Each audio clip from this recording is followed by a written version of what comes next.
welcome to All Things Football. Bit of time off, but back at it now, and fantastic guest to open with. He's played 452 Football League games, 303 for Nottingham Forest, 3 England under-21 caps, 8 Welsh international caps. I remember watching him myself when I was young, and fantastic character. So I'd like to introduce Mark Crossley. Mark, how are you? I'm okay, thanks. Yeah, I'm all good. Sun's shining, so we're all right.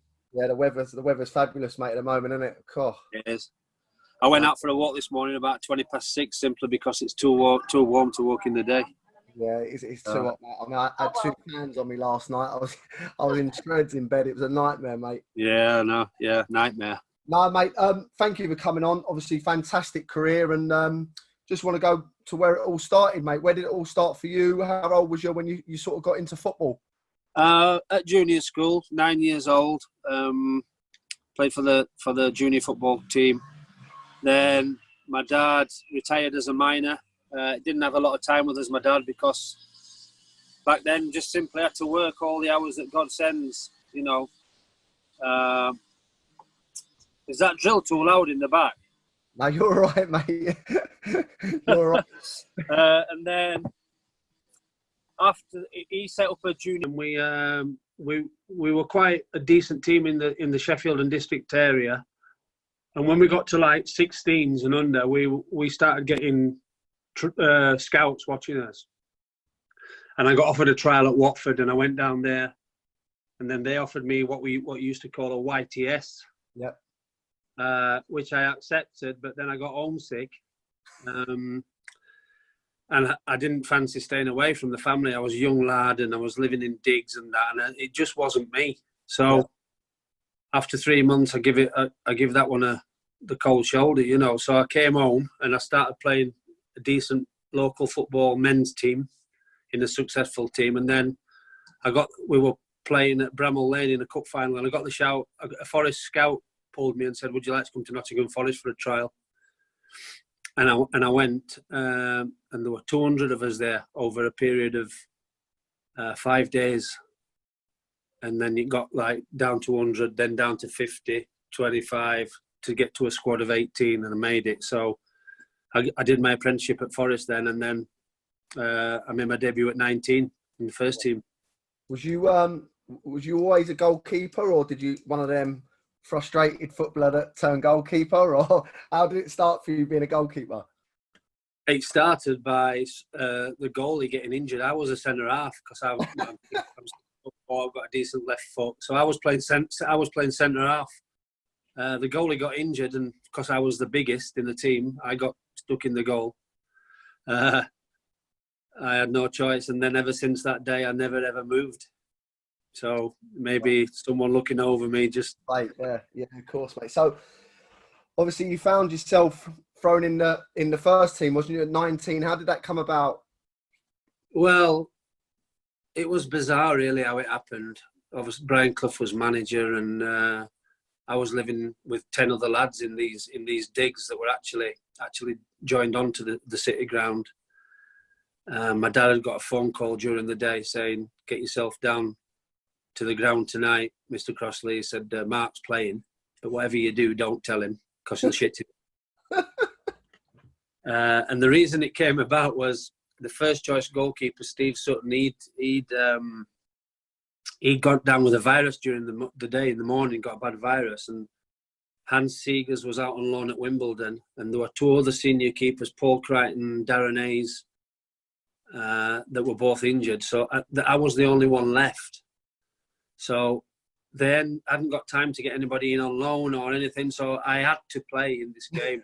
So and we beat Liverpool 2-1. So that was just that, you know, again, maybe it's someone looking over you saying, "This is your time." And I went in, and Stuart Pearce said to me, "Just imagine it as though you're just playing with your friends in the park, and me and Des Walker will look after you out there." And they certainly did that, and we won the game 2-1. So so that was my debut against Liverpool, which October the 26th, 1988. It's a long time ago, but I'll never forget that date, you know. Yeah, amazing. What were Listen, I've you've seen the stories and what he's like. What is he actually like, Brian Clough, manager, man manager? Yeah, Mad, isn't he's definitely a man manager and a character. Someone who not only taught me about football, but taught me about life skills, about respect, about how important other people who you socialise with and are around you, how important they are to you. It just a life skills, like a father figure, really, to everybody, not just myself. Yeah. And just when I made my debut in the team, it was really good at spotting when you was probably getting a little bit too big for your boots, you know. And the following Saturday after Liverpool, we played Newcastle away, and Steve Sutton, our first team goalie, was now fit and he trained all week, but he kept me in the team.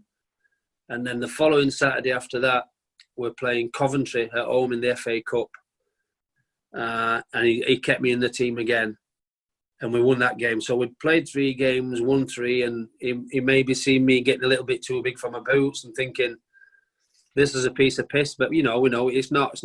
It's difficult out there, and you've got to have a certain mentality to get across that white line in front of 30,000 and perform. Now, he seen me getting a bit too big for my boots.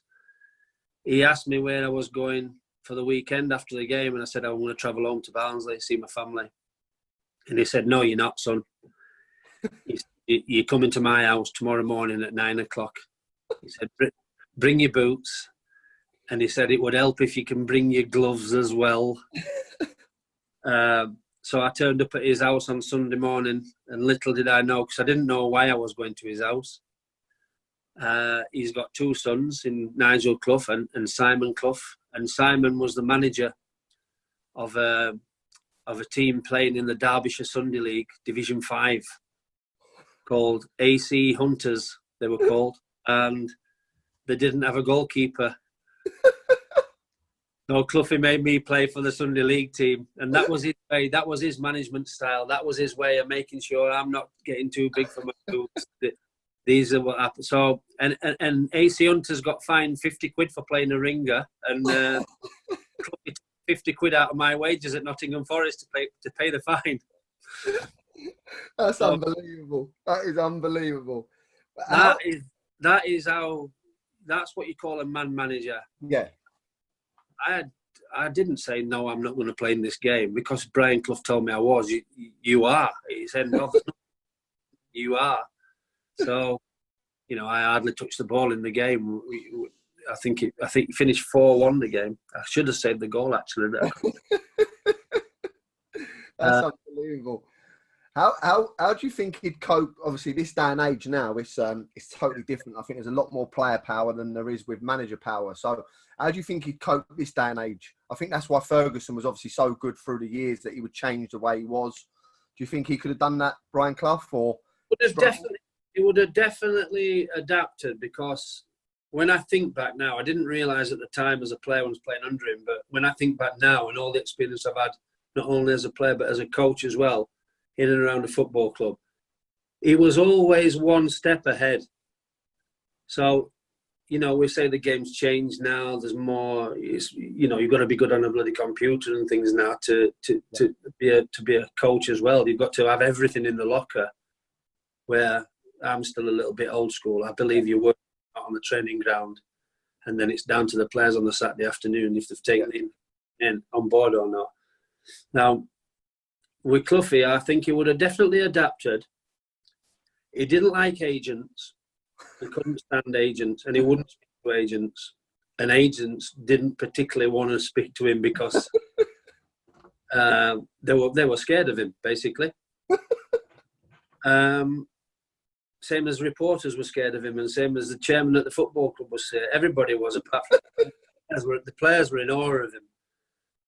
But I think he would have adapted, but I think he would have found it difficult simply because of agents, for one. Agents being in charge of players, he wouldn't accept that. His answer would be, if the player doesn't want to come and play for me, let him go and play for somebody else. But he won't play playing for somebody else than he is for me. And that was his attitude. And, you know, he was quite right. He was the best manager by far. I've worked with about 24 managers, 25 managers over my career. That's playing and coaching. I've worked with about 25, and there's only one. There's only one manager. Yeah. I think you're spot on there, and I'm a big believer in the man managing side. I think you can put all the sessions on in the world, and you can put all the cones out in the world, and all the tactics you want to do. But I think the man managing now is the most important thing. If you get the players on side, they know what they're doing, and they'll buy into it, and you've got half a chance. I really believe that. Yeah, you got a group of players. I think I've found is the hardest people to keep happy are the ones that are not in the 11 on a Saturday. Yeah. They're difficult to keep happy. Squads are getting bigger. It's getting harder to keep players happy.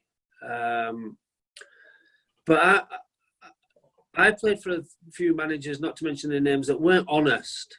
They weren't honest, and they didn't tell it how it was. And I was involved in them situations a few times where I was left out of the team, or I'd come into a team and done really well. Then I was left out of a team and never really got the real explanation why, because sometimes the truth hurts. But you would much rather have the truth rather than... I've quoted saying not too long ago that I'm out of football at the moment. I'm enjoying time at home, because football sometimes it does actually turn you into a compulsive liar. And I think players especially would much rather hear the truth. And now Clough, that's definitely got. Yeah. Yeah, I remember speaking to the Oval manager on here not so long ago, and he just said you literally just have to lie all the time and tell people what they want to hear, and you know, it is what it is, you know. But what you had a stranger, did you have a little loan move to Man United as well? I did, yeah. What happened there? How did that come about? Well, I was still young. I'd played at Old Trafford earlier that year. We got beat 1-0, and I'd played it, and I was still coming into the first team. Like, I played 3 games my first season. I played 15 games my second season, and then becoming ever present the season after that. So kind of like guided into it. And it was that second season, 1990, when Man United won the FA Cup. Man United knocked Forest out the FA Cup, and then we're told, and everybody says it, Mark Robins' goal that day saved Alex Ferguson his job. Yeah. Whether that's true or not, I don't know, but that's what was reported. Now, they signed Mark Bosnich, and Mark Bosnich couldn't get a work permit. So they had Jim Leighton and Mark Bosnich. And Man United was still in the FA Cup. Obviously, they'd knocked us out the FA Cup. So they needed someone as cover for Jim Leighton until Mark Bosnich got a work permit, which never happened. It took ages.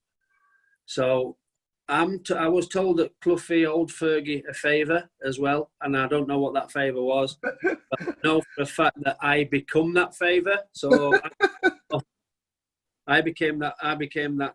We were playing away. We were playing at Scarborough actually in a friendly, and I just played in the game, in a friendly game. And I was at the back of the bus, and Cloughy shouted at me. He said, "Shithouse," he said, "get your boots. You're going to Manchester United in the morning." So I thought, is he winding me up? I'm going to Man United in the morning. But, you know, as it happened, I had to drive to the Cliff in Manchester, and I was there for a month. You never questioned it. I just went. Did you think it was one of them that you were going to end up staying there, or you just knew it was literally a month and you were gone? No, because Alex Ferguson tried to keep me for longer, and then I've seen him since, and he said that he actually tried to sign me as well. And but Cloughy wanted me back to play in the team. He'd made his mind up. I was going to be his number one goalkeeper. So I went as the favour. Spent a month there. I didn't play in the first team, but I travelled everywhere. I was as cover, and actually Les Searley went there after me. Yeah. Les, God bless him. He ended up playing in the cup final in the replay. Yeah. Final, and Jim Leighton was dropped, and Les Searley ended up playing. So, you know, that probably could have been me if I would have stayed. But there you go. You obviously broke properly into the Forest side. What would you say your standout moment was as a player, as a keeper for Forest? Well, my record is one of the best for saving penalties, so I'm remembered highly for being the only person to save a penalty from Matt Letizia. He took 49 and he only missed the one which I saved. Wow. Yeah.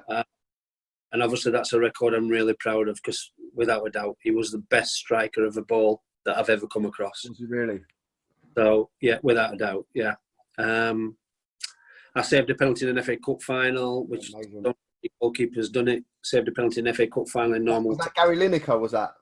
Gary Lineker in 91, yeah. Wow. So if you look at the pens he scored in the World Cup before and then you go and save one of his penalties at Wembley, that must be some feeling. I know obviously the result weren't the best, but... Yeah, we got beat. So I'm the only goalkeeper that saved a penalty in real time and ended up on the losing team. So that's another record. I scored the Premier League's first ever own goal as well. So there's another one.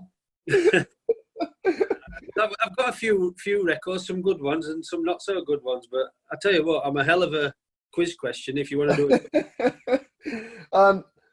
Obviously, over 300 games for Forest, which again, amazing achievement. But what was it like leaving? What made you leave, and why did it come to an end? I didn't want to leave. David Platt became manager. We didn't quite see eye to eye, basically. And fair enough, he wanted to start anew. He wanted to establish himself as a manager. He came from I think it's Sampdoria. It was. He came over and became manager of Forest. He just wasn't the right man at the time, and he wanted the three players that had been there for a long, long time. I was one of them. Steve Chettle was another, and Ian Woan was another one. And he wanted us out, basically. And fair enough. He wanted to start afresh and do it his way, but it didn't work out for him. I never wanted to leave. I'd been there for 13 years, and he just wanted to change it all up, which was a bit saddening, really, because I could have ended up staying there my whole career. Is that hard as well when you have a manager like Brian Clough and then it changes? That must be really hard to adapt to when someone's literally brought you through and brought you up really in football. It must be tough. Well, I had Brian Clough and then I had Frank Clark straight after. Yeah. And Frank Clark was obviously part of Clough's era when they won the double European Cups, and everything was just the same. It was like Clough had got. Place was still being run the same, and then when Frank left, it started to change. Dave Bassett came in, did really, really well, who was an old experienced head, and I loved Dave. He was definitely one that told you how it was. Yeah. But then after Dave, it just went pear-shaped, and the club's never recovered from it. Never recovered from it. It's 1999 since they were last in the Premier League, I think, which is sad. And they're doing all right now. They're doing all right. I've been to watch them a few times. They're doing all right, but unfortunately, it started. I'd like to think that getting rid of myself, Steve Chettle, and Ian Woan, who knew the club inside out. Not only the club, we knew the community. We knew the fans. We'd go around all the schools and all that. And when you're doing things like that, that's how you become a family club. And of course, David Platt wanted to change that, and in the end, it came back and bit him on the backside. Yeah, no, I mean, you then obviously leave and have spells at Millwall, Middlesbrough, Stoke, Fulham, Sheffield Wednesday, Oldham, and Chesterfield. There's a few there and there. But what for you was the best spell that you had? And I want to know what Millwall was like as well, to be fair, because it's a big club and it's got its fan base. It's a bit mad. Well, when Dave Bassett was manager, I'd been out for a year with a bad back injury. I didn't want to have it operated on. In the end, I had to. So when I was coming back to fitness, we'd signed Dave Besant and he was doing really well in goal, but I needed to get playing. So Millwall were one of the clubs and Billy Bonds was manager, one of the clubs that said, would you come and help us? We're struggling. We're down the bottom of the league. Would you come? And so I went down there. I've got a story about that, actually, is it? The night I travelled down to Millwall, Friday night, we played Burnley at home the next day. And I get a phone call in the hotel from Billy Bonds, who was the manager. He said, "Big man, how you doing?" I said, "I'm all right. Thanks, Gaffer." He said, "Are you getting to the game tomorrow?" I said, well, I'm going to drive, come to the game, play the game, and then I'll shoot off back up the road, back home, like, you know. He goes, get a taxi. I said, get a taxi? He said, yeah. I said, why? He said, oh, the fans are not very happy at the moment, and things are not going too well, and they're taking it out of the players' cars. So that was my first phone call from the manager. But I enjoyed it at Millwall. I enjoyed it. It was good for me to get back to fitness. I got on well with the crowd, and you know, we all know it was an hostile place to go. I was going to say he's going to take you out on the piss or something. No. Take you out on your car. That's unbelievable. Yeah, well, we won the game 1-0, so my car was safe. And then I moved to Middlesbrough. Yeah, I went to Middlesbrough as number 2 to Mark Crossley, but I always thought that I'd get in. Yeah. Because a lot of games I thought, you know what, I'll get in. And when I get in, I'll stay in. And I did, and I got in. And I conceded 17 goals in 23 games, I think. Kept about 9 or 10 clean sheets. And then, because Mark Schwartz had got an injury, and then as soon as he was fit, Steve McLaren put him back in the team. Oh, wow. Which you can imagine kind of pissed me off a little bit. Yeah. So I knew then that, you know, I've got in the team, done well, but if ever he's fit, he's going to play. So, again, I loved it. I got on great with the crowd. The crowd went mad about it. Right. So I knew that if I wanted to play football and I was coming towards the end of my career, I had to move on. Yeah. So Birmingham tried to buy me. Middlesbrough ended up wanting too much money for my services and my age. So Birmingham signed Mike Taylor from Fulham, and my old teammate playing for Wales, Chris Coleman, was manager of Fulham. Yeah. So why didn't you come down here, big man? He says, we got Edwin van der Sar. He says, you'll love working with him. You can help him because the way you talk and organise is probably one thing that he actually lacks in his game. He says he doesn't have any others because he's top class, which I knew that anyway. I knew he was world class. He says, and he won't be here very long. He'll be going to Manchester United or Arsenal or Chelsea or whatever, you know. And he says, as soon as he goes, I'll give him my word, you're in. So that's why I went to Fulham. And I got in and I started getting injuries again, hamstrings injury again. So they couldn't renew my contract. Edwin went to Manchester United and Fulham signed Anthony Niemi. So I had to move on again. That's when I went to Sheffield Wednesday on loan. I came home. And then I ended up signing for Oldham Athletic, and that's how I got to be a coach. Yeah. My best mate in football, John Sheridan, he's always took me everywhere with him. So he said to me, why don't you come up to Oldham Athletic? He said, come and play for us. Last couple of years you've got playing, but you can be the coach as well. So that was my way into coaching straight away. Yeah, so then I ended up there at Oldham. So just a couple of things on that. With the Fulham one, did you move down then when you signed with Fulham? How did you find that from being up north and probably up there the most of your time to moving down south? Was it a big shock or? It was, yeah. I mean, bloody house prices were the biggest shock. Expensive down here, mate.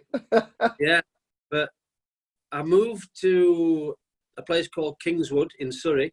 Yeah. Which was beautiful. And because Lee Clark played for Fulham. And the reason I moved to that side was because the training ground was at Motspur Park. Yeah. Just off the A3 there. That's it, yeah.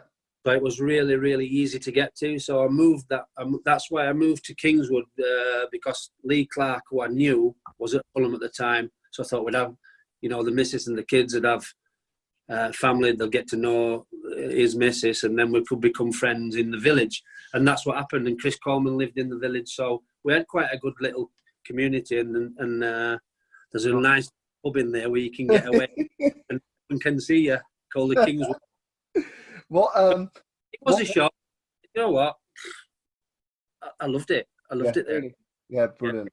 Yeah. What was he like, Edwin van der Sar? Really, absolutely lovely bloke. Yeah. If describe him in 2 words, he'd be a lovely bloke. His ability was probably 9% natural. Yeah. He was just top class, but he didn't talk.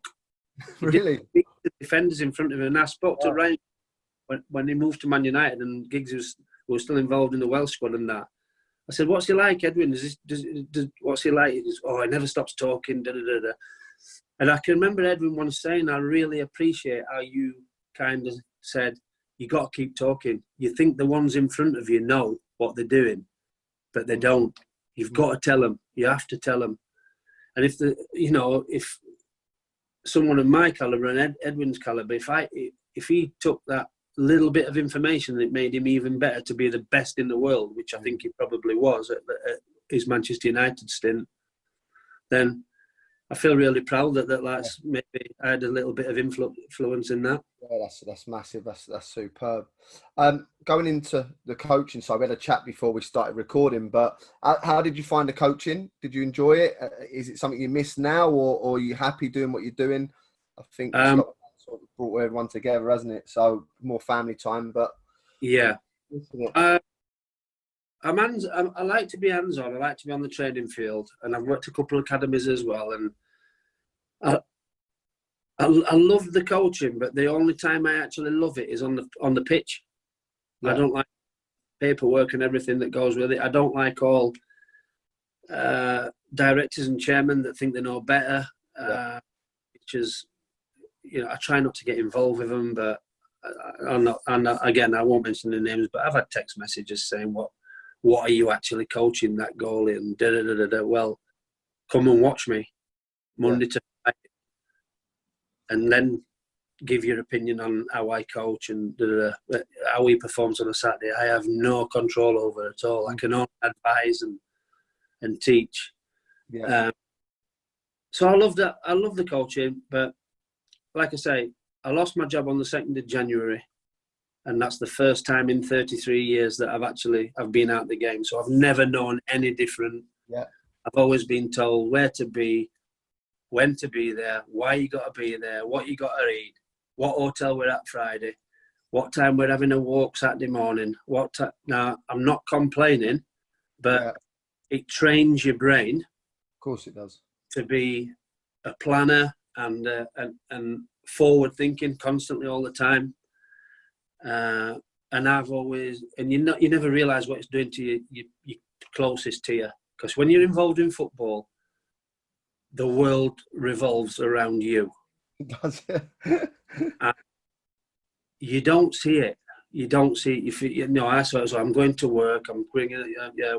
That's why we've got the life we've got today. I've worked hard. I can't be prouder of any harder than I've actually worked in the game. Mm-hmm. I've done all my badges. I spent 10 years. I'm a pro licensed coach. But when I got the sack, I was ready for a break. Mm. But when the first couple of weeks, I'm like, I'm getting up. I'm like, I'm literally putting the kit on to go to work. Do you know what I mean? Yeah. Mark, you're not going to work today. Don't get, that. And my dad got cancer at exactly the same time. And my head just went. Yeah. It just went, right? And I got depressed and thinking, I've got to get back in the game. I've got to do this. I've got to. Luckily, when I after dinner speaking, I still get a chance to talk about a lot of football and speak to a lot of football people. Yeah. And it kept me a little bit sane, but I lost my way. I just lost. And then that's when I fell up on the walking. Yeah. And music, I've always loved music. And mentally, it's sorted me out. But then this is how we've got together the group. And am I jumping too far forward? No, we'll talk about it shortly, mate. It's something really interesting for me. I don't personally believe, and you might know different. Listen, you've been in it a lot longer. That I don't think there's enough support for people that fall out the game. I think that they're left then, and it's a big struggle for them. And some of them are on their own, and they don't know their feelings, and it becomes very, very tough. And you can see why people get depressed. And I can't imagine life without football myself. Actually, to be fair, this lockdown's been great. I've never spent so much time with the families. It's fantastic. But at the same time, chomping at the bit to get back. And it's not nice, when people leave and that's all they've known for their whole career. They don't see anything else outside football. Yeah. Well, most of us are working class background. Most of us haven't got great education from school. It's all we know. It's all we've done. all we've ever done. And I used to think when footballers were calling out for help for depression and anxiety, I was one of those people that thought, how can you be anxious and like all that money that you're earning in the Premier League now and all that, and how can you be? But it's not like that. No, it's not. It's definitely not like that. And the more I've spoke to this group we've got together, and we're going to help people. This is what it's all to do with mental health through the NHS and everything. We decided that we were going to get together, myself and Chris Kirkland, Dean Windass, Nigel Jemson, John Parkin, Leon McKenzie, Steve Howie. These are people that have been quite open and spoke. The troubles were coming out of the game, and Steve Howie was saying I was living in a one-bedroom flat, and Chris couldn't stand being away from his family. And it sounds really soft and that, but once it grips you and grabs you, and I've only just found out recently, because I thought my dad was going to die. And, you know, it's nothing compared to some people. I get that.